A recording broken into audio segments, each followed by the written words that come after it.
사울이 블레셋 사람을 쫓다가 돌아오매 어떤 사람이 그에게 말하여 이르되 보소서 다윗이 엔게디 광야에 있더이다 하니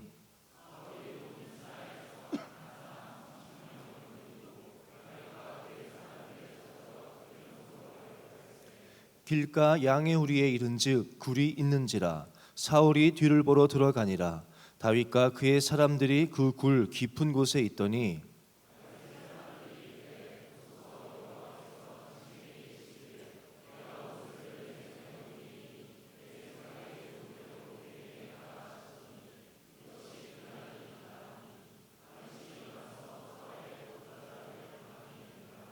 그리한 후에 사울의 옷자락 뱀으로 말미암아 다윗의 마음이 찔려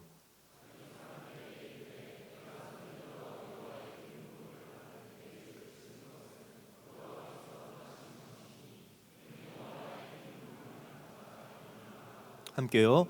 다윗이 이 말로 자기 사람들을 금하여 사울을 해하지 못하게 하니라. 자기 길을 가니라. 아멘. 하나님의 말씀입니다. 오늘 지금 설교 전에 우리 부른 찬양 여러분 잘 아시죠? 너무 좋아하시는 찬양일 겁니다. 제가 이제 이 찬양을 말씀 준비하면서 들어보려고 이제 했는데 조회를 했더니 광야를 지나며 이 히즈윌 버전이 조회수가요 830만인가 되더라고요. 어마어마하게 들은 거죠. 그 다음에 뭐 김윤진 간사분이 또 불렀던 것은 뭐 이것도 한 250만?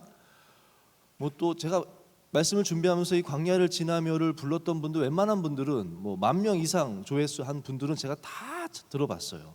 조셉 부스도 길거리에서 찬양하면서 이걸 또 불렀더라고요. 그것도 한 100만 넘게 되고 골방 뭐죠? 골방에서 부르는 거 있잖아요. 남자 두 명이서 그 찬양도 사람들이 뭐 한 3, 40만. 버스킹 예배라고 여러분 들어보셨어요? 길거리에서 이렇게 찬양 부르면서 말씀 읽고 혼자 이렇게 예배하는 분이 또 계시더라고요. 그분도 버스킹 예배 때 이 찬양을 부르는데 한 40만. 한지원이라는 분이 또 한 10만. 또 차지원이라는 뮤지컬 배우가 이렇게 간증을 하면서 자기의 삶이 이렇게 변했다고 하면서 이 부른 찬양이 또 한 25만. 제가 이렇게 대충 세보니까 조회수들을 거의 다 합치면 한 1300만 넘더라고요. 1300만 명이 본 건 아니겠죠. 저부터도 한 10번 이상 들어봤으니까. 그렇다고 치더라도 정말 어마어마하게 이 곡을 많은 사람들이 들었더라고요. 많이 들었더라고요. 그 말은 여러분들도 거의 다 들어보지 않으셨습니까? 나는 한 번도 못 들어봤다. 뭐라고 물어봐도 안 드시겠지만 들어봤다. 이렇게 드는 분들이 계시네요. 오늘 LT 해야겠다. 청년부 비협조적으로 나오는 거 보니까 안 들어봤다. 청년부만. 아유 잘 드시네. 거의 들었어. 감사합니다. 거의 한 번씩은 다 들은 찬양 같아요. 찾아서. 왜 그럴까요? 이 찬양이 공감이 되기 때문 아니겠습니까? 이 광야를 지난다는 것이 특별히 청년들에게는 더 참 공감이 되는 찬양 가사인 것 같아요. 여러분은 이 찬양을 들으면서 어느 부분이 공감이 되셨습니까? 어떤 부분이? 어떤 이유로 공감이 됐습니까? 제가 이제 댓글들도 또 한번 쭉 봤어요. 이 찬양의 댓글 단 것들을 쭉 살펴봤는데 뭐 그냥 은혜된다는 댓글도 있지만 대부분이 어떤 부분을 공감을 했는가 봤더니 뭐 20살인데 어려서부터 아토피 때문에 뭐 고생하다가 병원에 가봤 그 심각해져서 병원 갔더니 백혈병이다. 그래서 지금 백혈병 투병하고 있으면서 정말 너무나 오랜 시간 동안 길이 보이지 않고 방법도 없고 너무나 어려운 가운데 있는 사람의 이야기도 있었고 뭐 우울증 때문에 자살하고 싶어서 막 너무 우울증 가운데 방법이 없어서 해요. 주님 살려주세요. 뭐 시험에 떨어지고 계속해서 이런 사람들. 그러니까 정말 인생에서 너무 힘들고 외롭고 고독하고 지치고 그런 분들이 이 찬양을 통해서 너무 위로를 받았다라는 내용이 댓글에 대부분이더라고요. 광야란 곳이 뭐 그런 곳 아니겠습니까? 광야란 곳은 고난과 뭐 외롭고 고독하고 우리 부르었던 것처럼 낮아지게 되고 혼자 서게 되고 기댈 것도 없고 그런 곳이 광야가 갖는 아주 중요한 대부분의 특징일 것입니다. 오늘 본문의 배경인 다윗도요. 오늘 엔게디 광야를 지나고 있는데 다윗이 이제 사울로부터 도망하고 나서 이 엔게디 광야는 12번째 그 장소가 됩니다. 다윗이 도망했던 장소를 제가 좀 간략하게 설명을 드리면, 다윗이 제일 처음에 도망쳤던 것은 라마나옅입니다. 라마나옅. 사무엘이 선지학교를 이제 운영하고 있었던 라마나옅으로 다윗이 처음에 도망을 가게 되고요. 사울이 계속 신하들을 보냈지만 같이 뭐 예언하게 되고 막 안 되니까 사울 왕도 잡으러 왔지만 사울 왕도 그곳에서 옷을 다 벗고 막 방언으로 예언하던 그런 곳이 라마나옅이죠. 거기서 숨었다가 그 다음으로 도망쳤던 곳은 이제 요나단을 통해서 에셀 바위 곁에서 요나단 거기 숨어 있다가 요나단을 통해서 사울이 자기를 죽이고자 하는 의지가 확고한 것을 깨닫고 나서 도망친 곳이, 세 번째로 피한 곳이 놋당으로 갑니다. 놋당은 이제 제사장이 있었던 곳. 그곳에 가서 진설병 그 드렸던 떡으로 배를 채우고 골리앗을 죽였을 때 썼던 골리앗의 그 칼을 다윗이 얻어가지고 도망가게 되는 곳이 놋당이고요. 네 번째로 또 다윗이 피난 처했던 것은 블레셋의 가드왕 아기스에게로 도망을 치게 됩니다. 그곳에서 여러분 다윗이 왜 블레셋까지 도망을 쳤을까요? 두려우니까. 블레셋까지는 사울이 쫓아오지 못하겠지 라는 생각으로 일단 도망을 쳤는데, 그곳에서 혹시 내가 용병으로 좀 쓰일 수 있을까, 뭐 어떤 생각인지 모르지만 그곳에서 다윗을 알아보는 사람이 있고, 다윗이 생명의 위협을 느끼고는 그것을 어떻게 한다고 나옵니까? 성경에 미친 척 한다고 나오죠. 블레셋에 자기가 개만도 못한, 그렇게 여겼던 하나님을 모욕하는 그 블레셋 사람의 그 왕 앞에서 자기가 그 살기 위해서 침을 질질 흘리면서 미친 척하게 됐던, 그때 다윗의 마음이 어떻겠습니까? 다윗의 이 피난하는 마음이 정말 이거 그때가 참 비참했던 순간일 것 같아요. 어떻게든 살아야 되니까 침을 흘리면서 미친 척하게 하면서 어쨌든 그곳에서도 다윗은 또 도망을 가게 됩니다. 다섯 번째 도망한 곳이 아둘람 굴로 도망하게 되고요. 그곳에서 또 환난당한 자들이 막 모여 다윗에게 의탁하려고 온 자들이 400명이 모이게 되고, 그곳에서도 또 이제 한동안 피해 있다가 또 다음 도망한 곳은 모압 땅 미스베로 또 도망을 갑니다. 왜냐하면 이제 자기 부모와 가족들도 다 왔는데 위험하니까 일단 모압 땅으로 가가지고 모압 땅 왕에게 부모님을 다 맡기게 됩니다. 부모님과 가족들을 맡기게 되고 다시 또 도망가게 되는 것이, 일곱 번째가 아마도 마사다 지역이라고 생각하고 있고요. 여덟 번째는 헤레술풀에서 또 이제 도망가고, 아홉 번째는 그일라 지역으로 도망갑니다. 그리고 그일라 성에 있는 사람들을 다윗은 그곳에 머물면서 그곳 사람들을 구해주게 되거든요. 그런데 어떤 이유인지는 모르겠지만 그일라 사람들이, 자기가 구해줬던 그 사람들이 다윗을 배반하게 됩니다. 사람이 참 힘든 게 그거 아니겠습니까?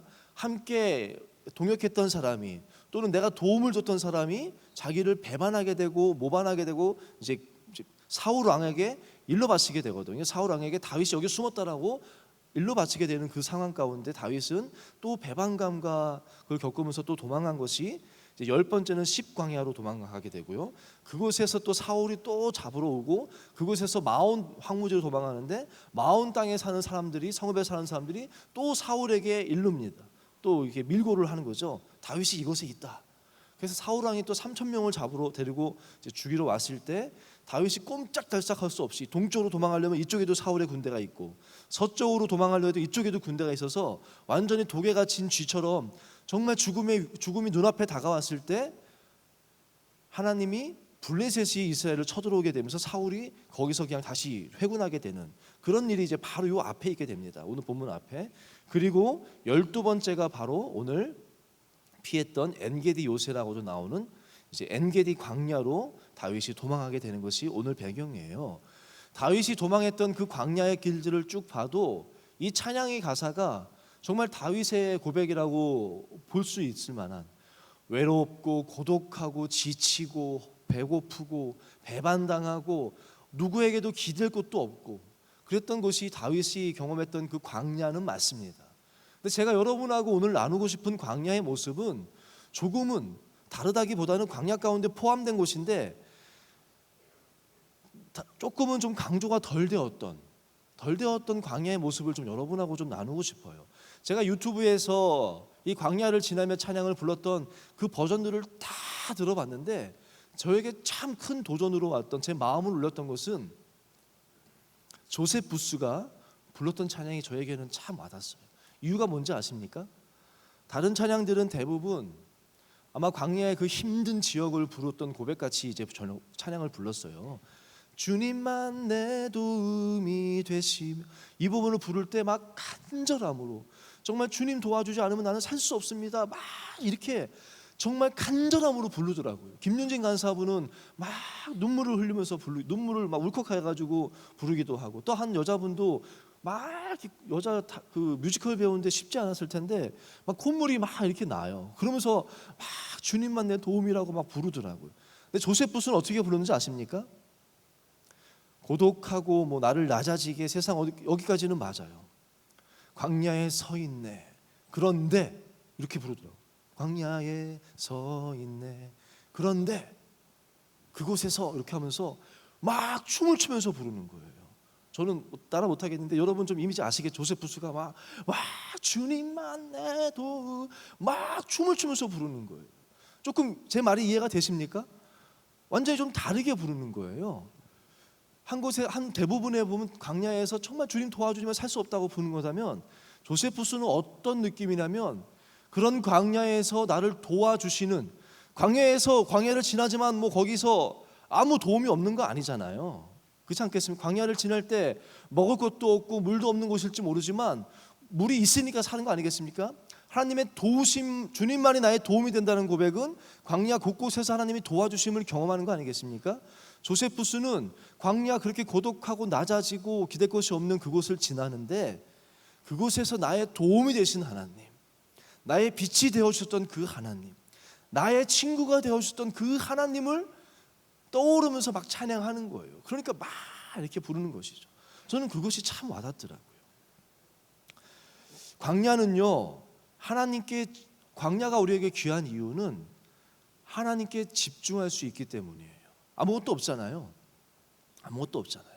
이스라엘 땅은요, 광야가 대부분 이제 광야로 이루어져 있고, 이제 서쪽 그 지중해가 있는 블레셋들이 사는 쪽만, 그쪽만 비옥한 땅입니다.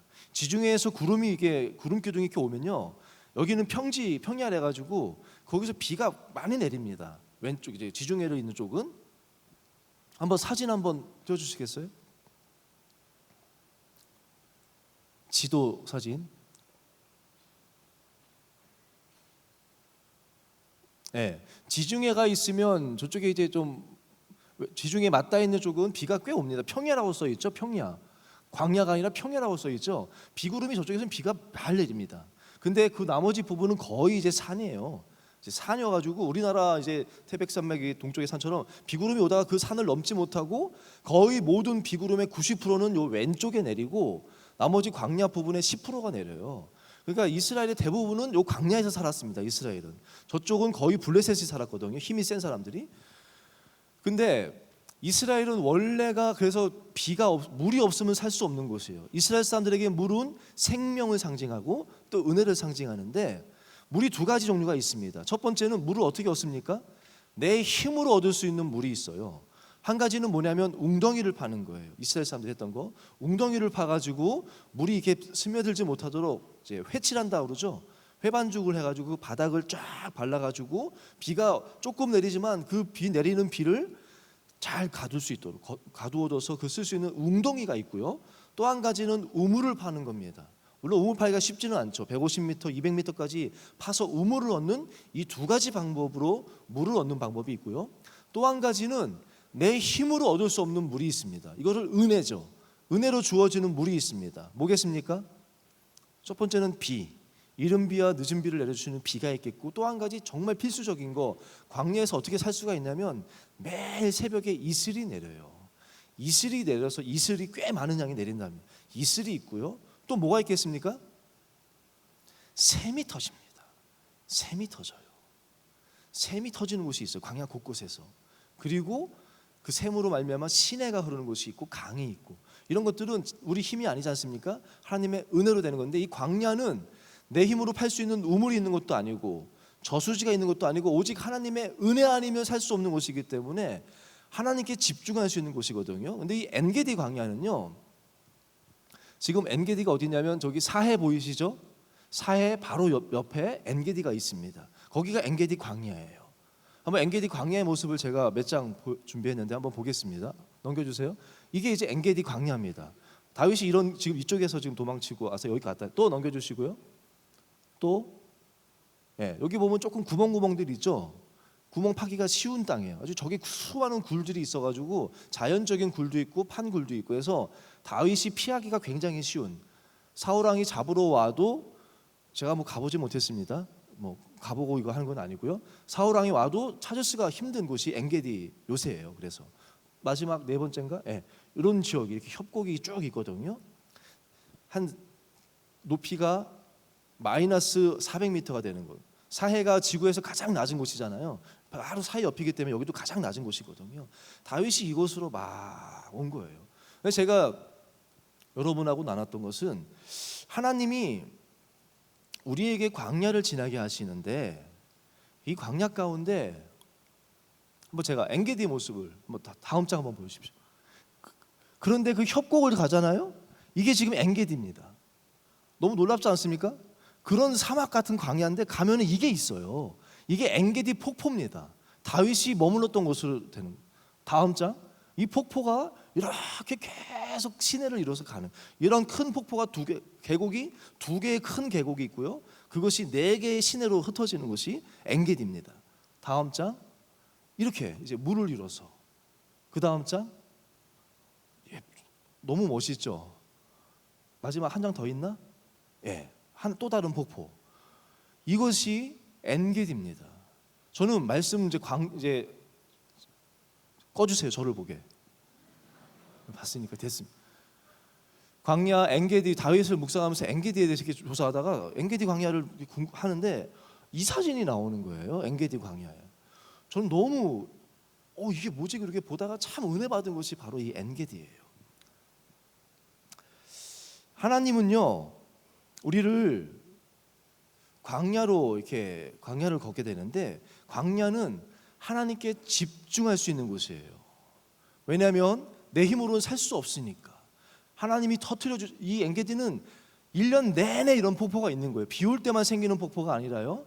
그 샘의 근원되는 그 샘이 터지는 곳이거든요. 그래서 여기서 1년 내내 물이 마르지 않습니다. 1년 내내 샘의 근원이 있는 곳이 낮은 곳이니까 저 헐몬산 거기 쌓였던 물이 스며졌던 물이 이렇게 오다가 샘으로 펑 터지는 곳이 여기입니다. 1년 내내 물이 끊이지 않는 곳이 엔게디입니다. 광야는 그런 건 맞아요. 막 그런 곳이지만 전혀 그것만 있는 곳은 아니라는 것이죠. 내리는 비도 있고 가다가 만난 샘도 있고 그 가운데서도 그 광야는 그렇기 때문에 하나님의 그 고난의 곳이기 때문에 더 선명하게 하나님의 은혜가 선명하게 드러나는 곳이 광야라는 거예요. 그 가운데 대표적인 곳이 이 엔게디라는 것입니다. 저는 오늘 배경이 이 엔게디 광야예요. 여러분, 저는 그 찬양을 들으면서 부르면서 오늘 말씀 준비하면서 우리는 광야를 이렇게 생각하면 어떻게 생각하냐면 많은 사람들이 광야는 지나가는 것. 그 버스킹 예배할 때도 그렇게 얘기하더라고요. 우리는 우리의 인생 여정은 광야의 여정과 같습니다. 하지만 그 광야를 지나고 나면 영원한 하나님 나라가 기다리고 있는 줄로 믿습니다. 이러면서 이제 예배를 이렇게 하더라고요. 물론 맞는 말이에요. 맞는 말인데 우리의 초점이 어디에 있냐면 광야를 지날 때 우리의 광야를 지나며 우리의 관심은 뭐였냐면 이 광야를 지나는 거에 목적이 있어요. 그저 광야를 빨리 지났으면 좋겠고 언제 이 광야가 끝나고 가나안으로 들어가느냐 여기에 목적이 있는 거예요. 내게 주신 그 꿈, 나에게 맡겨주신 그 비전, 이 광야에서 빨리 훈련받고 이 광야를 어떻게 지나서 어떻게 하면 내가 가나안 땅에 들어가느냐에 우리의 관심이 다 있다는 거예요. 그래서 저는 오늘 말씀을 묵상하면서 이 똑같은 광야를 지나온 다윗과 다윗의 부하들입니다. 근데 다윗과 다윗의 부하가 다른 거예요. 모습이 다른 거예요. 똑같이 이제 우리 말씀 여러분 많이 들어서 아는 내용 아닙니까? 사울 왕이 쫓다가 뒤가 급하니까 볼일을 보기 위해서 이제 굴에 들어가게 됩니다. 굴이란 곳이 그렇잖아요. 처음에 밖에 있다가 들어가면 하나도 안 보이지 않습니까? 근데 한두 시간 좀 시간이 지나면 이제 서서히 보이기 시작하죠. 그러니까 다윗은 그 안에 있으면서 부하들은 그 안에 있는데 굴이 이렇게 보이는 곳인데 사울 왕이 갑자기 들어옵니다. 그리고는 이제 볼일을 보는 거죠. 다윗과 부하들이 다 그걸 보고 있는 거예요. 근데 다윗의 신하들이 뭐라고 얘기합니까? 다윗 보고 그날입니다. 그때입니다. 오늘이 바로 하나님이 주신 기회입니다.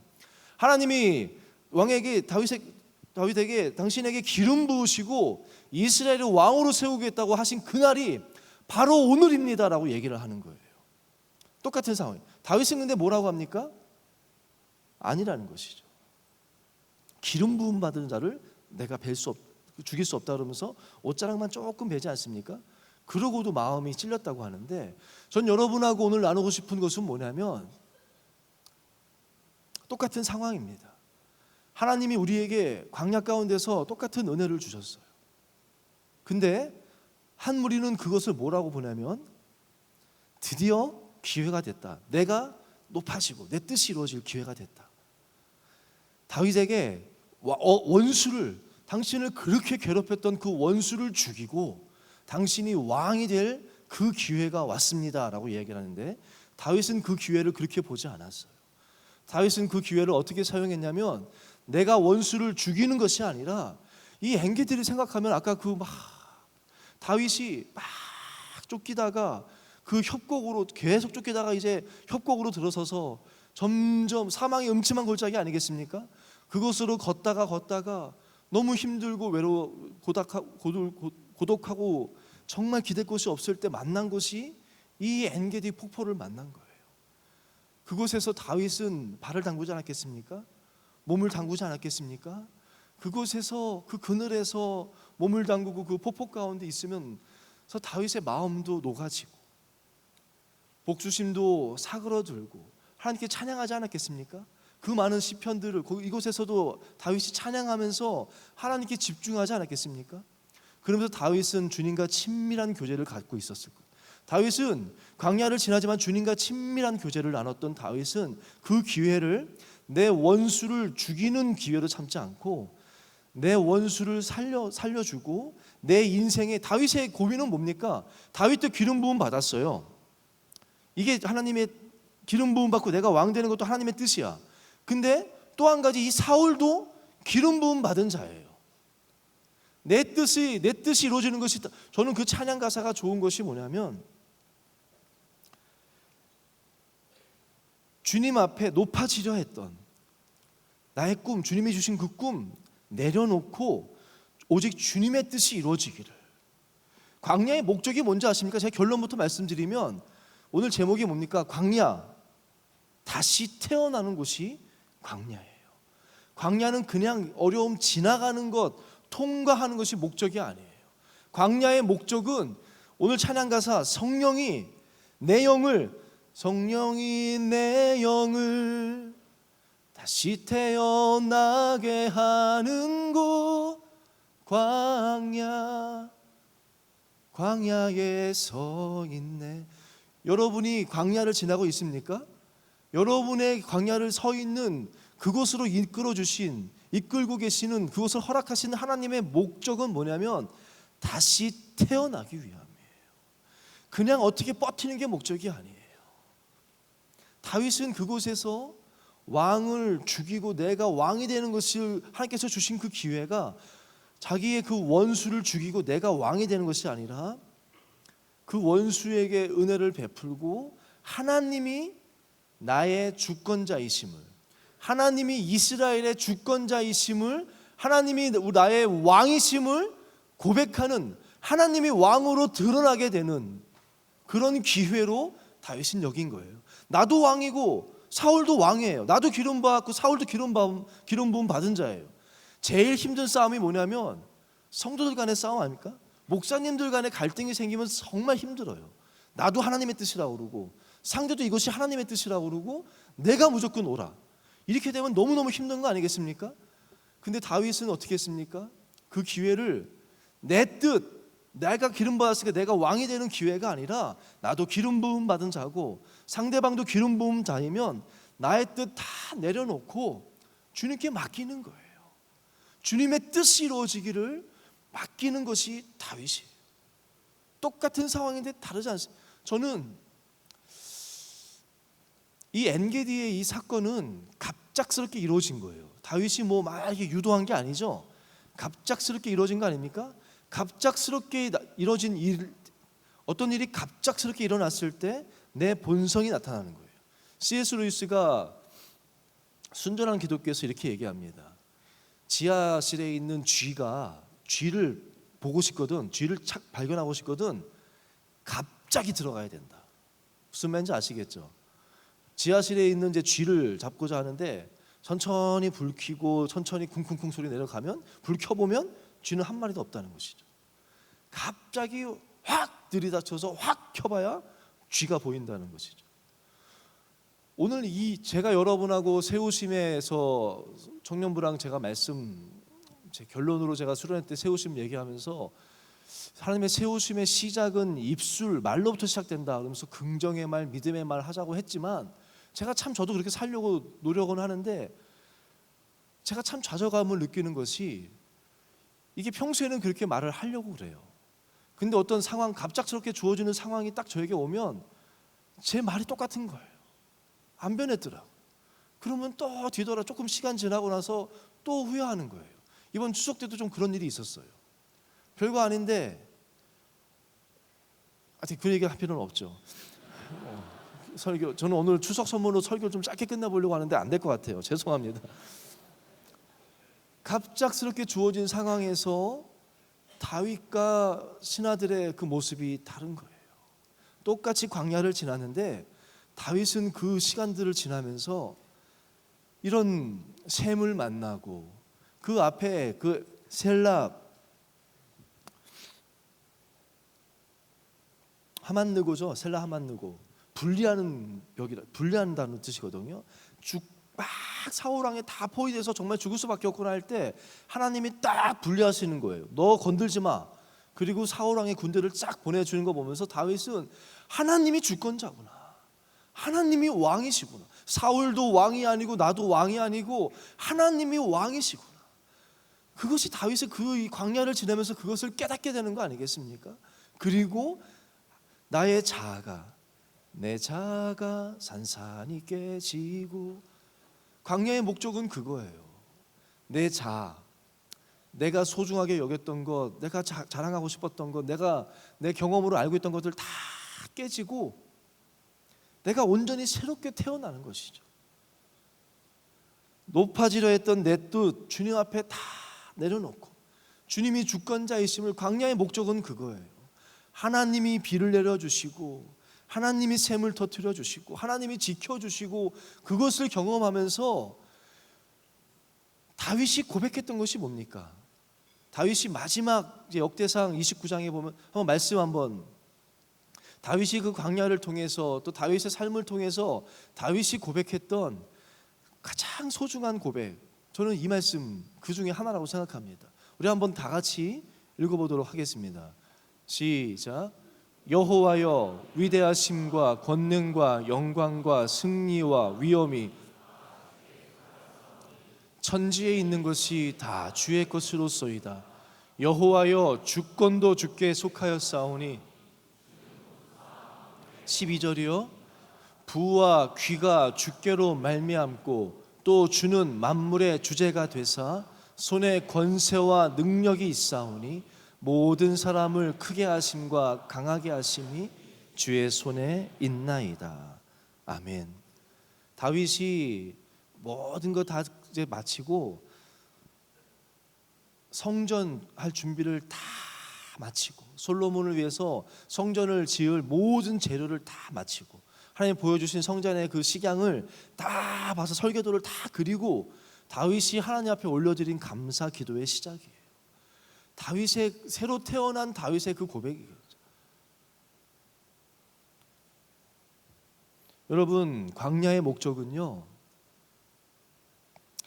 광야가 막 힘들고 외롭고 막 그런 목적은 여러분들 그저 그냥 그 힘들고 지친 것 통과하는 것이 목적이야. 여러분에게 샘을 터뜨려 주시는 것이, 하나님이 나에게 위로하시는구나, 그리고 위로받고 하나님이 나를 사랑하시는구나, 내 모습 이대로 사랑하시는구나, 나와 함께 하시는구나, 이거 그냥 위로받고 지나가라고 주시는 은혜들이 아니에요. 살 수 없는 그곳에서도 하나님이 주권자시구나. 샘을 터뜨리시는 하나님, 폭포를 주시는 하나님, 주권자, 내 생명을 지키시는 하나님, 크게 하심도 강하게 하심도 부와 기도 다 주님 손에 있습니다. 이것을 깨닫고 그것을 고백하는 것, 그것이 다시 태어나는 것이 광야의 목적인 줄로 믿습니다. 여러분 금식기도 하지 않습니까? 여러분이 하나님 앞에 어려운 가운데 작정하고 3일 금식하겠다, 뭐 길게는 뭐 40일 금식하겠지만 뭐 열흘 금식하겠다. 그럼 그 금식기도의 목적이 뭡니까? 열흘 동안 밥 안 먹는 게 목적입니까? 밥 안 먹고 그냥 어쨌든 안 먹고 통과하면은 금식기도 목적이 그겁니까? 금식기도의 목적은 밥을 굶는 게 목적이 아니에요. 밥도 끊고 모든 것 다 끊고 하나님 아니면 난 살 수 없습니다. 그리고 하나님을 만나길 원하고, 금식기도 가운데 나는 하나님밖에 없습니다. 하나님만이 나의 도움이십니다. 하나님만이 나의 빛이십니다. 그거 경험하고 싶고, 그래서 금식기도를 제대로 한 사람들은요, 모든 금식기도를 제대로 한 사람들은 다 회개합니다. 내가 잘못했다.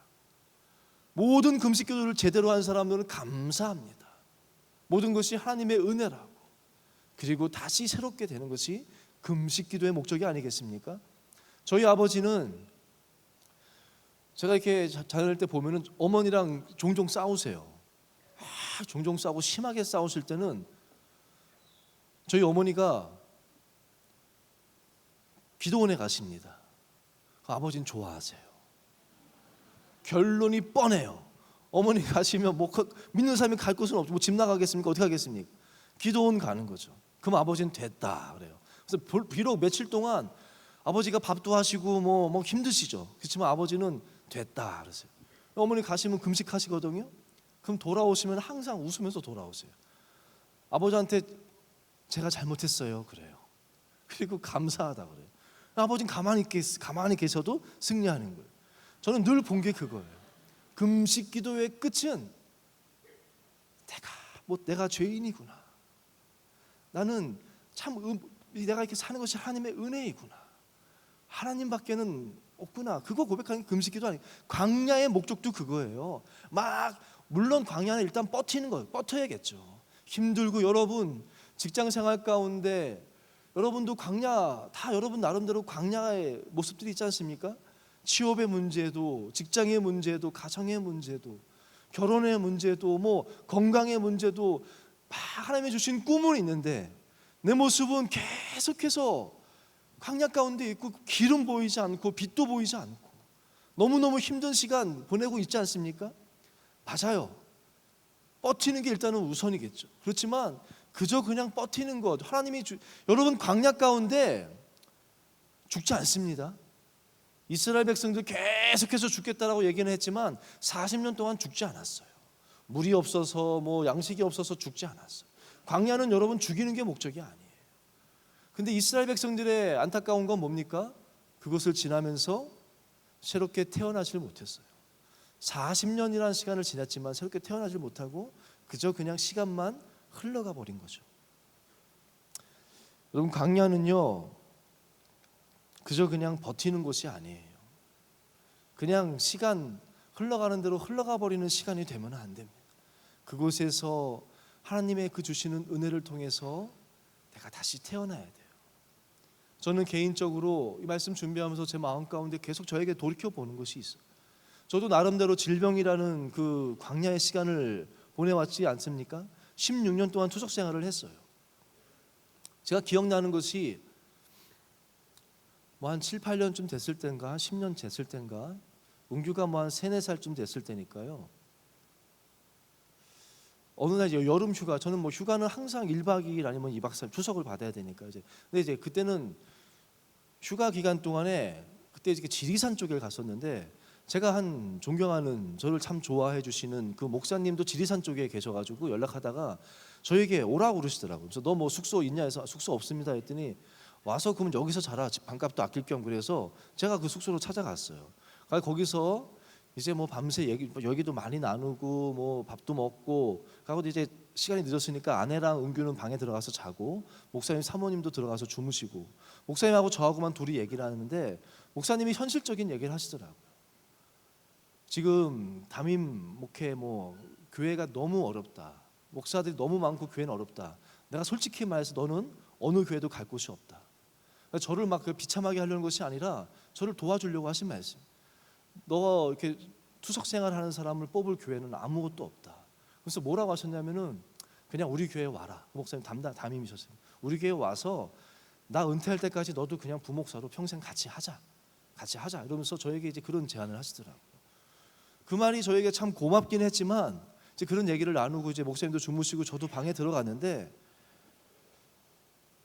아내랑 은규랑 이렇게 자고 있는데 나만 믿고 자고 있는, 어쨌든 제가 가장이니까 나만 믿고 둘이 쿨쿨 자고 있는데 제 마음이 너무 힘든 거예요. 하나님, 저 언제쯤 이 병이 낫지요?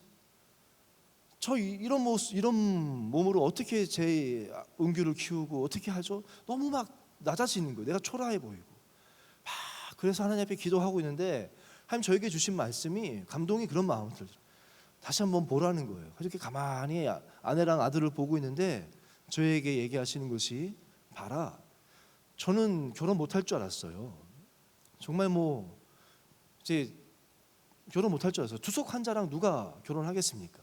사귀던 사람도, 결혼해서 살던 부부도 남편이 투석을 시작하면은 아내들이 거의 떠납니다. 이혼을 많이 해요. 힘드니까. 여러 가지로 힘든 게 많거든요. 근데 제가 어떻게 결혼할까? 사람들이, 어떤 분은 저에게 그렇게 얘기한 분이 있어요. 너는 결혼하면 너는 그건 나쁜 짓이야. 그 여자한테 못할 짓이지. 이런 얘기를 저한테 한 말이 있어요. 그러니까 저는 결혼 못할 줄 알았어요. 저에게 감동 주시는 게, 남들은 다 결혼 못한다고 하지만 봐라, 내가 너에게 최고의 아내를 주지 않았니? 그리고 저는 의학적으로는 불임이었습니다. 투석 환자는 10년 이상 되면 정자수가 적어서 임신을 할 수가 없어요. 다 병원에서 의사도 너 임신 못한다고 했지만 봐라, 내가 너에게 최고의 아들을 주지 않았니? 두려워하지 마. 너 나만 바라봐라고 은혜를 주신 적이 있어요. 그날 제가 얼마나 감사 기도했는지 몰라요. 그렇게 해서 제가 광야를 제 이식을 받고 지금 건강을 찾았습니다. 그토록 원했던 건강을 저에게 주셨어요. 근데 말씀 준비하면서 제가 아내랑 얘기 나누면서도 제가 그렇게, 근데 바뀐 게 별로 없는 것 같아. 내가 다시 태어났나? 내가 새롭게 태어났나? 광야를 지난 것 같아요. 질병이라는 하나의 광야를 제가 지났습니다. 근데 과연 그저 그 힘든 시간, 너무 힘들었지만 하나님이 순간순간 주시는 위로가, 광야는요 절대 죽지 않습니다. 여러분도 그렇지 않습니까? 여러분 힘들다고 하지만 그래도 하나님의 위로가 있으니까 이렇게 사는 거잖아요. 순간순간 엔게디 폭포가 사진은 그렇게 멋있지만 사실 보면 그렇게 큰 폭포는 아니에요. 폭포랑 비교했을 때 대단한 폭포는 아니지만 그래도 나름대로 하나님이 주시는 큰 위로가 있기 때문에 우리가 산 거 아닙니까? 그런데 그 위로를 그냥 위로로만 삼고 지나버리면 안 된다는 거예요. 저는 그런 마음이 찔리는 거예요. 하나님의 순간순간 너무 좋은 엔게디 폭포와 같은 아내를 주셨고 엔게디 폭포와 같은 이 아들도 주셨는데 너무 큰 위로를 주셨는데 그냥 위로만 받고 지난 건 아닌가? 광야는 그냥 시간 흘러보내면 안 됩니다. 그저 그냥 버티는 것이 광야가 아니에요. 다시 태어나야 돼요. 내 자아가 깨져야 되는 곳이에요. 하나님 여러분에게 은혜 주실 때 하나님 바라보시면서 다윗의 이 고백이 나와야 돼요. 여호와여, 주권도 주께 있사오니 내 뜻이 빨리 이루어지는 것이 목적이 돼서는 안 돼요. 광야에서 기도가 내 원수가 죽고 내 원수가 망하고 내가 빨리 왕이 되는 것이 여러분의 기도가 돼서는 안 돼요. 선교한국 청년대회 여러분 기억나십니까? 그때 한 목사님 설교 가운데 신입사원의 그 이야기 해주신 거 기억나죠? 가서 계속 술자리에서 술 안 먹는다고 했을 때 계속해서 믿는 것 때문에 핍박했을 때 계속 그만두고 싶었는데 믿음을 지켰을 때 마지막에 1년 됐을 때 그 고백, 자기를 그렇게 괴롭혔던 그 상사가 나도 사실은 교회 다녀. 우리 부서 전부가 사실은 과장님도 부장님도 다 교회 다녀. 너를 통해서 우리가 다시 깨달았다고. 그러면서 그 부서에 술 문화가 없어지고 신우회가 생기고 회식은 그냥 식사로만 끝나고 그 간증이 저는 참 와닿았어요. 그 신입사원 여러분 그것이 있다면 가장 그 복 가운데 하나는 전 그거 같아요. 여러분 힘들게 하는 원수가 있습니까? 그 원수가 죽어버리고 원수가 사라져버리고 그것도 은혜일지 모르겠지만 진짜 은혜는 그 원수의 입술을 통해서 오늘 다윗처럼 오늘 24장 마지막은 사울이 축복하지 않습니까? 제가 그 말씀을 한번 읽을게요. 사울이 이렇게 축복합니다. 다윗에게 이르되 나는 너를 학대하였으되 너는 나를 선대하니 너는 나보다 의롭도다. 내가 나 선대한 것을 오늘 나타냈나니 여호와께서 나를 내 손에 넘기셨으나 내가 나를 죽이지 아니하였도다. 사람이 그의 원수를 만나면 그를 평안히 가게 하겠느냐? 내가 오늘 내게 행한 일로 말미암아 여호와께서 내게 선으로 갚으시기를 원하노라. 보라, 나는 내가 반드시 왕이 될 것을 알고 이스라엘 나라가 내 손에 견고히 설 것을 아노니 그런즉 너는 내 후손을 끊지 아니하며 내 아버지의 집에서 내 이름을 멸하지 아니할 것을 이제 여호와의 이름으로 내게 맹세하라 하니라. 그렇게 원수의 입에서 너는 이스라엘의 왕이 될 거라고, 하나님께서 너를 높여줄 거라고 축복을 받는 거예요. 26장도 또 한 번 창으로 죽일 수 있는 기회가 있는데 죽이지 않았을 때 그때 사울 왕이 축복했던 것이 제가 여러분에게 이렇게 종종 얘기했던 내가 큰 일을 행하겠고 반드시 승리를 얻으리라. 그 사울 왕의 축복이 두 번째 다윗에게 주어졌던 또 사울 왕을 죽일 수 있었을 때 안 죽였을 때 사울 왕이 했던 거거든요. 전 여러분의 그 기도 제목이 다윗의 다른 부하들처럼 빨리 내 원수가 죽고 내가 빨리 이루어지는 것이 광야의 첫 번째 기도 제목이 돼서는 안 돼요. 광야 학교의 첫 번째 목적은 다시 태어나는 거예요. 하나님, 내 자아가 깨어지기를 원합니다. 내 뜻, 내가 되고 싶었던 것 하나님께 다 내려놓는, 하나씩 하나씩 내려놓을 수 있는 곳이 광야가 돼야 돼요. 하나님, 내 뜻이 아니라 하나님의 뜻이 이루어지기를 원하나이다. 오직 주님의 뜻이 이루어지기를. 링컨이 백악관에서 그렇게 남북 전쟁 가운데 막 새벽까지 흐느끼면서 기도했던 그 기도가 뭐라고 들었습니까? 물론 뭐 군인들 가족들을 위해서도 막 슬퍼하면서 기도했겠지만 링컨 대통령이 기도했던 기도는 하나님 나를 도와달라는 것이 기도 제목이 아니었어요. 저 남군을 빨리 물리치고 내 나라가 빨리 승리하게 해달라는 것이 링컨의 기도가 아니었다는 거예요. 링컨이 처절하게 기도했던 것은 뭐냐면 하나님, 내가 하나님 편에 있기를 원합니다. 하나님의 뜻이 이루어지기를 원합니다라고 계속해서 내가 가는 이 길이 정말 하나님의 뜻인지를 분별하기 위해서 처절하게 기도했던 것이 링컨의 기도라고 하지 않습니까? 우리가 광야를 통과할 때 기도해야 될 것은 내 뜻, 내가 높아지는 것이 빨리 이루어지는 것이 목적이 아니라 그것을 내려놓고 하나님의 뜻이 이루어지기를. 그리고 마지막으로 오직 나를 통해서 주님만 드러나시기를. 저는 이 가사가 좋더라. 나를 통해서 주님이 드러나시기를. 저는 지금까지 이 본문은 사울을 살린 다윗이 보였었어요. 여러분은 어떻게 봅니까? 야, 어떻게 사울 왕 자기 원수를 죽이지 않고 살려준 이 다윗 참 대단하다라고 이 본문을 봤는데 다시 한번 이 말씀을 묵상하니까 그 다윗이 드러나는 것이 아니라 이 말씀에 다윗을 살려주신 하나님이 더 드러나는 거예요. 다윗을 통해서 다윗을 살려주시고 은혜 주시고 참된 왕이신 그 하나님이 드러나는 것이 이 본문의 진짜 목적인 것 같아요. 그러지 않습니까? 사울왕이 3,000명을 끌고 왔는데 다윗을 죽이러 왔는데 피할 수 없는데 하나님이 이 다윗을 살려주셨고 오히려 그 사울왕을 다윗에게 맡기는 그런 은혜를 주신 것이 하나님 아닙니까? 전 여러분의 삶이 그랬으면 좋겠어요.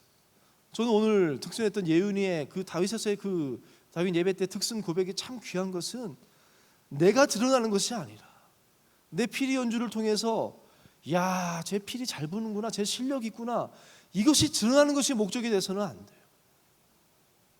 이걸 통해서 믿음으로 가겠다는 그 믿음의 고백이 우리에게도 고백되어지기를 원합니다. 내 사모하는 주님, 그 길의 끝에서 나를 만나주실 그 하나님이 드러나는 특순이 되어질 때 그 특순이 의미 있는 거 아니겠습니까? 전 여러분의 삶이 그런 삶이 되시기를 주의 이름으로 부탁드립니다. 광야는 통과하는 것이 목적이 아닙니다. 다시 태어나는 것, 그것이 광야의 목적인 줄로 믿습니다. 마지막으로 엔게디를 제가 묵상하면서 성경에 엔게디 검색했더니 엔게디가 세 곳에 나와요. 첫 번째는 오늘 본문입니다. 다윗의 도피처가 되어주었던, 힘든 인생 가운데 하나님의 그 크신 은혜를 경험하게 해줬던, 하나님이 나와 함께 하시는구나, 하나님이 내 생명의 주관자구나, 하나님만이 나의 도움이십니다, 하나님만이 내 친구입니다, 하나님만이 나의 빛입니다를 고백했던 그 엔게디. 그 다음 엔게디는 어디 나온지 아십니까? 아가서에 나와요. 말씀 한번 보여주시겠어요? 아가서 1장 14절에 솔로몬이 고백합니다. 나의 사랑하는 자는 내게 엔게디 포도원의 고베라 송이구나. 이 엔게디를 묵상하니까 엔게디는 처음에는 하나님의 그 은혜의 장소라면, 두 번째 엔게디는 솔로몬이 고백했더니 엔게디는 포도원이라고 하지 않습니까? 그 술람미 여인과 사랑을 나누었던, 이 엔게디는 그런 땅이거든요. 말이 들어올 수 있는 땅이 아니에요. 전쟁의 곳이 아니라 사랑의 곳이에요. 사랑의 곳. 포도송이 가운데서 그 흐르는 물가에서 술람미 여인은 우리를 상징하고 그 솔로몬은 예수님을 상징하지 않습니까? 저는 엔게디가 그런 곳이 됐으면 좋겠어요. 첫 번째는 나에게 하나님의 그 은혜를 경험하고 하나님만이 나의 도우심임을 경험케 되는 그 엔게디. 그 다음 엔게디는 뭐가 돼야 되겠습니까? 하나님과의 그 사랑을 고백하는, 주님과 나만의 그 사랑을 깊이 경험하는 그 사랑의 엔게디가 됐으면 좋겠고, 또 찾아보는데 마지막 엔게디는요, 에스겔에 나옵니다. 말씀 보겠습니다. 함께 읽어볼까요? 시작. 또 이 강가에 어부가 설 것이니 엔게디에서부터 에네굴라임까지 금을 치는 곳이 될 것이라. 그 고기가 각기 종류를 따라 큰 바다에 고기같이 심이 많으려니와. 사실 1절부터 쭉 읽으면 좋겠는데 에스겔 47장 말씀은 그거예요. 성소에서부터 물이 솟아서, 샘이 솟아서 막 가보니까 1천척 가니까 발목에 있고, 더 가니까 무릎까지, 더 가니까 허리까지, 더 가니까 헤엄을 칠 거. 근데 이 강이 흘러가, 시내가 흘러가는데 봤더니 어디로 흘러가는지 아십니까? 사해로 가는 거예요. 이 엔게디에서부터 아까 나온 거기는 사해입니다. 사해. 이 엔게디의 그 샘이 사해 죽었던 것 아닙니까? 죽은 바다에 그 엔게디 하나님의 생수가 들어가니까 이 죽은 바다가 살아나서 많은 물고기들과 생물이 막 고기들이 가득하게 되고, 어부들이 그곳에서 고기 잡는 그 환상. 저는 엔게디가 이런 곳이 됐으면 좋겠어요. 은혜의 장소에서, 하나님과의 그 사랑의 장소에서, 사랑과 은혜로 그치면 안 되잖아요. 사명 아니겠습니까? 에스겔에 우리를 향한 하나님의 꿈, 사명, 가서 영혼을 살려라. 너 안에 솟아나게 한 그 생수가 너를 통해서 너희가 가는 곳마다 시내가 되고, 더 그리스도인들이 많아지면서 강이 흐르게 되고, 너희들이 이 땅에 죽어있는 영혼들에게 가서 그 영혼들을 살려내는 그 사명을 보여주는 곳이 에스겔이거든요. 우리에게 엔게디는 그런 곳이 됐으면 좋겠습니다. 저 여러분, 광야를 지나고 있습니까? 엔게디의 고백이 여러분에게 경험되어지기를 원합니다. 하나님의 은혜 가운데 오직 주님만이 나의 도우십니다. 또 하나님과의 깊은 사랑의 장소, 또 하나님의 사명을 받는 그런 여러분의 삶이 되기를 주의 이름으로 간절히 원합니다. 우리 함께 이 찬양하겠습니다. 광야를 지나며 찬양하시겠습니다. 왜 나를 깊은 어둠 속에 홀로 두시는지, 어두운 밤 왜 그리 길었는지, 나를 고독하게, 나를 낮아지게, 세상 어디도 기댈 곳이 없게 하셨네.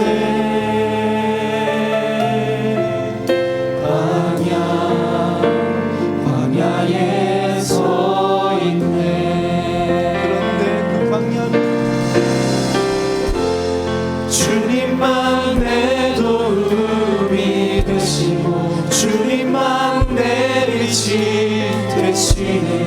주님만 내 친구 되시는 광야.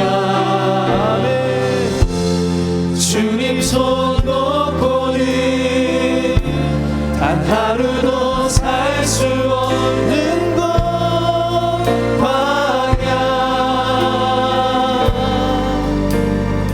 광야에 서 있네. 다시 한번 고백합시다.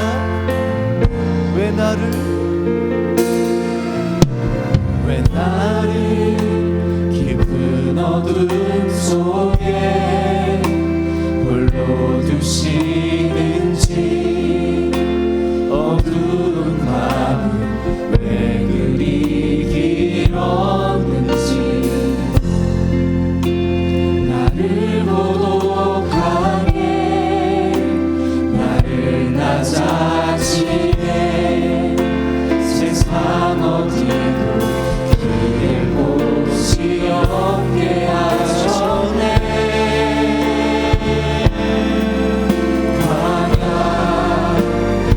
광야에 서 있네.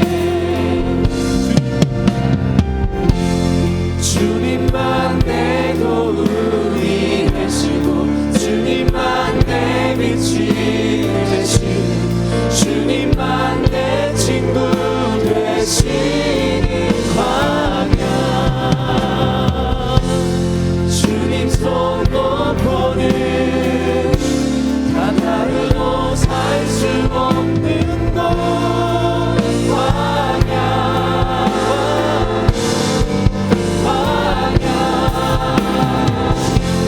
주께서 나를 사용하시려 나를 더 정결케 하시려 나를 택하여 보내신 그곳 광야.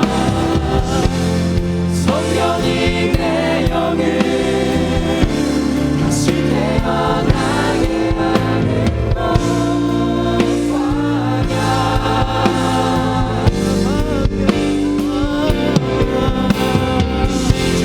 주께서 나를 사용하시려 나를 더 정결케 하시려 나를 택하여 보내신 그곳 광야. 성령이 내 영을 다시 태어나게 하는 곳 광야.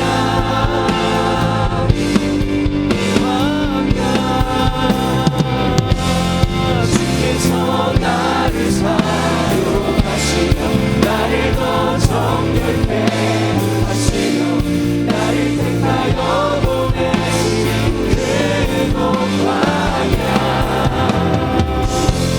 성령이 내 영을 다시 태어나게 하는 곳 광야. 광야에 서 있네.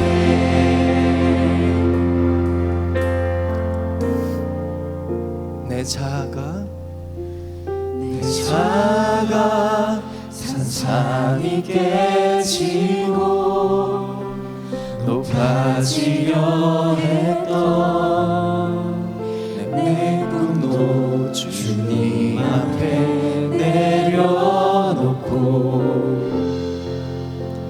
오직 주님 뜻만 이루어지기를 나를 통해 주님만 드러나시기를.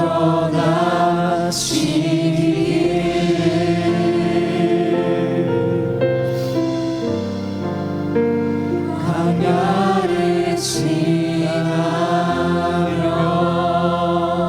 우리 이 시간 함께 기도하고 싶습니다.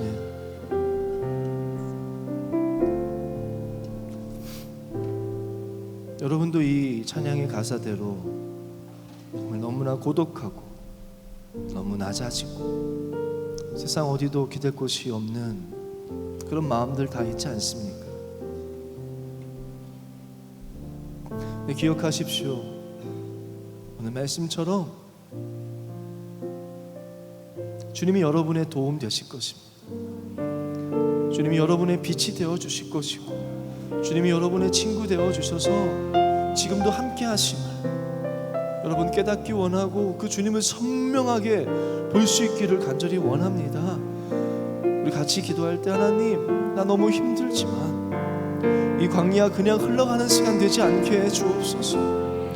이 광야의 시간이 그저 그냥 버티는 시간 되지 않게 해 주시고, 나도 다윗이 경험했던 그 엔게디 폭포의 경험을, 다윗이 날마다 경험했던 그 이슬의 경험을, 다윗이 경험했던 그 이른 비와 늦은 비의 그 경험, 내 삶 가운데도 경험하기를 원하고 하나님을 더 알기를 원하고 내가 다시 태어나기를 원합니다. 내 자아가 깨어지기를 원하고 나의 뜻을 내려놓고 주님만이 나의 주권자이심을 드러내는 내 모든 삶을 통해서 내가 아니라 하나님만 드러나는, 주님 뜻이 드러나는 그런 삶이 되기를 원합니다. 우리 다같이 주님의 이름을 3번 부르짖고 함께 기도하며 나가겠습니다. 주여, 주여, 주여, 주님만 내 힘, 주님만 내 빛이 되시, 주님만 내 친구,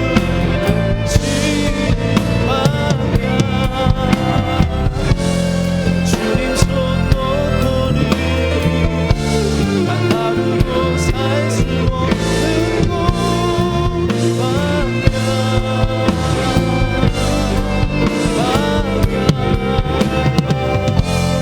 주께서 나를 사랑하시, 나를 더 정결케 하시, 나를 택하여 보내시 그곳 광야. 성령이 내 영혼을 다시 태어나게 하는 곳 광야.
아버지, 내 입술을 정결하게 되기를 원합니다.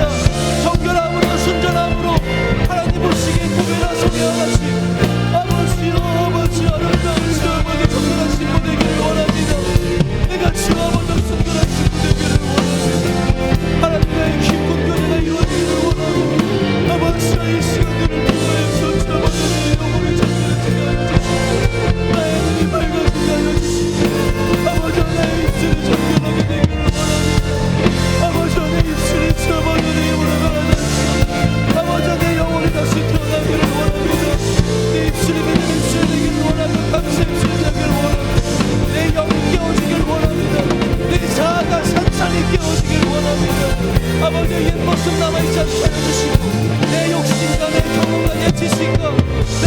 있던 모든 것들 산산이 깨어지기를 원합니다. 주여, 주께서 나를 사용하시려고 주어버린 거예요. 아버지 엔게디가 주어버린 사명의 감사가 되게 하여 주시옵소서. 인류성제의 예배가 사명의 감사가 되게 하여 주시옵소서. 우리 예배가 엔게디가 되게 하여 주시옵소서. 이곳에서 하나님의 은혜를 맛보게 하여 주시고 하나님의 사랑을 맛보게 하여 주시고 하나님 주시는 사명을 주어버려 발견하고 깨닫는 아버지 인류성 예배가 되게 하여 주시옵소서. 인류성제의 공동체가 되게 하여 주시옵소서. 주여, 주께서 나를 사용하시고 나를 더 정결케 하시고 나를 택하여 보내신 그곳 마냥 성령이 내 영을 다시 태어나게 하는 것 환영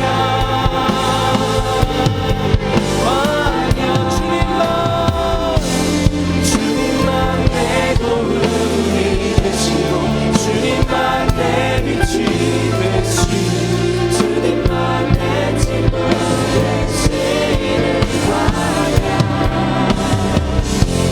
주님 손 놓고는 단 하루도 살 수 없는 것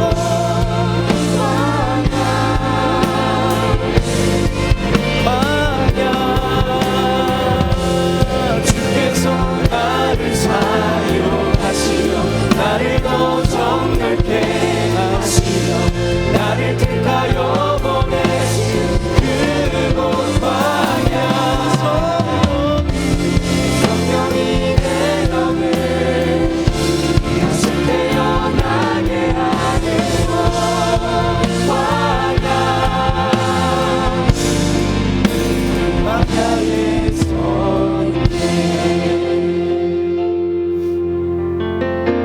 내 자가 산산이 깨지고 높아지려 했던 내 꿈도 주님 앞에 내려놓고 오직 주님 뜻만 이루어지기를 나를 통해 주님만 드러나시기를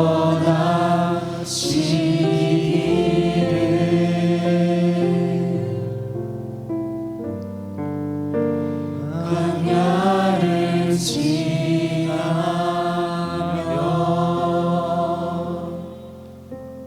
하나님, 때론 너무 고독하고 때론 너무 비참하고 어두움 가운데 빛이 보이지 않고 힘들고 외롭고 너무 초라해 보일 때도 많지만 이 시간들이 주님께서 나를 사용하시고자 나를 정결케 하시고자 나를 택하여 보내주신 귀한 곳 광야인 줄로 믿습니다. 그저 흘러가는 시간 되지 않게 하시고 그저 버티고 마는 그냥 위로받고 마는 장소 되지 않게 하시고 다시 태어나는 그런 시간 되게 하여 주옵소서. 우리 뉴송 예배가 엔게디가 되기를 소원합니다.